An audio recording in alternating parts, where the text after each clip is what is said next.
We are asking, what's wrong with religion? It's just one of the questions raised in a new book. This keeps happening. Raised in a new book called The God Delusion. We're going to talk to its author, a man who's been dubbed the world's most famous out-of-the-closet living atheist, Richard Dawkins. Richard, good morning to you. Good morning. It's nice to talk to you again. We spoke before once on the similar subject matter. David Quinn is also with us here. David Quinn is a columnist with the Irish Independent. David, very good morning to you. Good morning. So, Richard Dawkins, here you go again, up to your own tricks. In your most recent book, The God Delusion. Let's just talk about the word, if you don't mind, the word delusion, so it puts it into context. Why do you pick that word? The word delusion means a falsehood which is widely believed to me, and I think that is true of religion. It is remarkably widely believed. It's as though almost all the population, or a substantial proportion of the population, believed that they'd been abducted by aliens in flying saucers. You'd call that a delusion. I think God is a similar delusion. And would it be fair to say you equate God with, say, the imaginary friend, the bogeyman, or the fairies at the end of the garden? Well, I think he's just as probable to exist, yes, and I do discuss all those things, especially the imaginary friend, which I think is an interesting psychological phenomenon in childhood, and that may possibly have something to do with the appeal of religion. So take us through that a little bit about the imaginary friend factor. Many young children have an imaginary friend who, Christopher Robin had Binker, a little girl who wrote to me had a little purple man. And the girl with the little purple man actually saw him. She seemed to hallucinate him. He appeared with a little tinkling bell. And he was very, very real to her, although in a sense she knew he wasn't real. I suspect that something like that is going on with people who claim to have heard God or seen God or hear the voice of God. And we're back to delusion again. And do you think that anyone who believes in God, anyone of any religion, is deluded? Is that the bottom line with your argument, Richard? Well, there is a sophisticated form of religion, which, one form of it is Einstein's, which wasn't really religion at all. Einstein used the word God a great deal, but he didn't mean a personal God. He didn't mean a being who could listen to your prayers or forgive your sins. He just meant it as a kind of poetic way of describing the deep unknowns, the deep uncertainties at the root of the universe. Then there are deists who believe in a kind of God, a kind of personal God who set the universe going, a sort of physicist God, but then did no more, and certainly doesn't listen to your thoughts. It has no personal interest in humans at all. I don't think that I would use a word like delusion for, certainly not for Einstein, and I don't think I would for a deist either. I think I'd reserve the word delusion for real theists who actually think they talk to God and think God talks to them. You have a very interesting description in The God Delusion of the Old Testament God. Do you want to give us that description, or will I give it to you back? Have you got it in front of you? Yes, I have. Well, why don't you read it out then? Why not? You described God as a misogynistic, homophobic, racist, infanticidal, genocidal, filicidal, pestilential, megalomaniacal, sadomasochistic, capriciously malevolent bully. That seems fair enough to me, yes. Okay. Now, there are those who would think that's a little over the top. Read your Old Testament if you think that. Just read it. Read Leviticus, read Deuteronomy, read Judges, read Numbers, read Exodus. And is it your contention that these elements of the God, as described by yourself, are what has not helped matters in terms of, say, global religion and the wars that go with it? Well, not really, because no serious theologian takes the Old Testament literally anymore, so it isn't quite like that. An awful lot of people think they take the Bible literally, but that can only be because they've never read it. If they ever read it, they couldn't possibly take it literally. But I do think that people are a bit confused about where they get their morality from. A lot of people think they get their morality from the Bible because they can find a few good verses.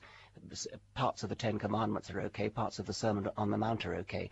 So they think they get their morality from the Bible. But actually, of course, nobody gets their morality from the Bible. We get it from somewhere else. And to the extent that we can find good bits in the Bible, we cherry-pick them. We pick and choose them. We choose the good verses in the Bible and we reject the bad. Whatever criterion we use to choose the good verses and throw out the bad, that criterion is available to us anyway, whether we're religious or not. Why bother to pick verses? Why not just go straight for the morality? Do you think that people who believe in God and in religion generally, who you think that have, you use the analogy of the imaginary friend, do you think that the people who believe in God and religion are a little bit dim?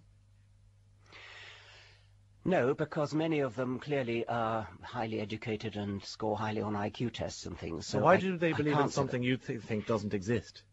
Well, I think that people are sometimes remarkably adept at compartmentalizing their mind, at separating their mind into two separate parts. There are some people who even manage to combine being apparently perfectly good working scientists with believing that the book of Genesis is literally true and that the world is only 6,000 years old. If you can perform that level of doublethink, then you could do anything. But they might say that they pity you because you don't believe in what they think is fundamentally true. Well, they might, and we'll have to argue it out by looking at the evidence. The great thing is to argue it by looking at evidence, not just to say, oh, well, this is my faith, there's no argument to be had, you can't argue with faith. David Quinn, columnist with the Irish Independent, show us some evidence, please.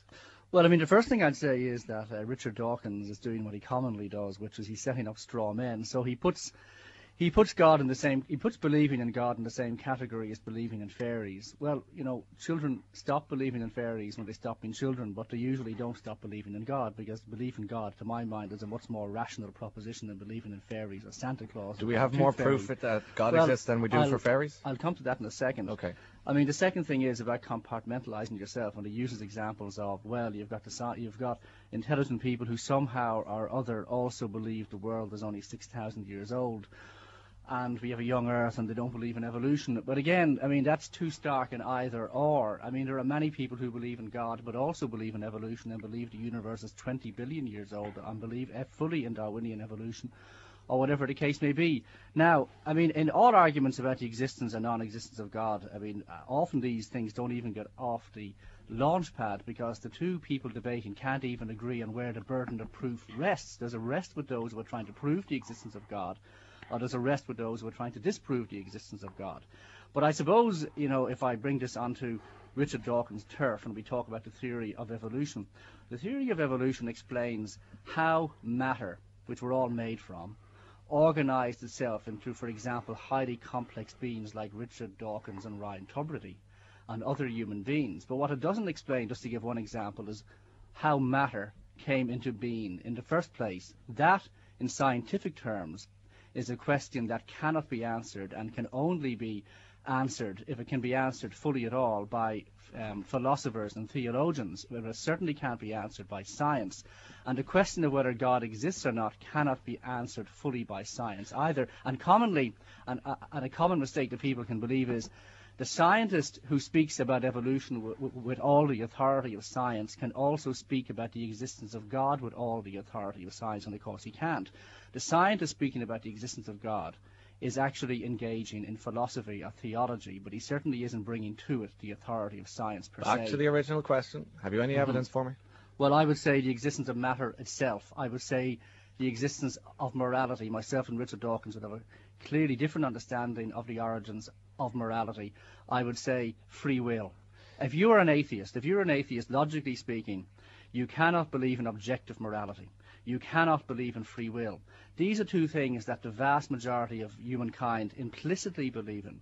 We believe, for example, that if a person carries out a bad action, we can call that person bad because we believe that they are freely choosing those actions. Okay, no, just quickly, an atheist believes we are controlled completely by our genes and make no free actions at all. What evidence do you have, Richard Dawkins, that you're right?